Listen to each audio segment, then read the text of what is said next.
Hi friend, this is పండు from art flow పండు YouTube channel. ఈరోజు జనవరి 12 మండే. అందరికీ సంక్రాంతి శుభాకాంక్షలు. మన హైదరాబాద్లో ఒక చిన్నపాటి తిరుపతి ఉంది తెలుసా. 2018 వరకు ఒక 16 సంవత్సరాలు షామీర్పేటలోని బాలాజీ టెంపుల్ని తెలంగాణ తిరుపతి అనేవారు.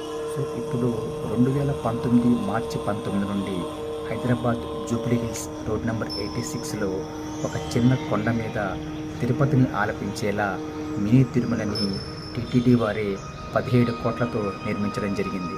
సో హైదరాబాద్ మినీ తిరుమలలో ప్రతిరోజు సుప్రభాతం, అర్చనలు, ఏకాంత సేవ, తొమ్మల సేవ, పూజలన్నీ తిరుపతిలో ఎలా అయితే నిర్వహిస్తారో ఇక్కడ కూడా ఈ పూజా కార్యక్రమాలు అలాగే జరుగుతాయి. ఎంతో ప్రత్యేకమైన లడ్డు ప్రసాదాన్ని తిరుపతి నుండే తెప్పించి ఇక్కడ భక్తులకు అందజేయటం ఎంతో విశేషం. మన హైదరాబాద్ మినీ తిరుమలలో ప్రతిరోజు ఉదయం అల్పాహారం, అలాగే మధ్యాహ్నం అన్నదానం ఉంటుంది. సో ఈ టీటీడీ మినీ తిరుమల ఆలయ ప్రాంగణ అందాలన్నీ మీకు చూపించాలనేది నా ఈ చిన్న ప్రయత్నం. So please share to all. Namo Venkatesaya.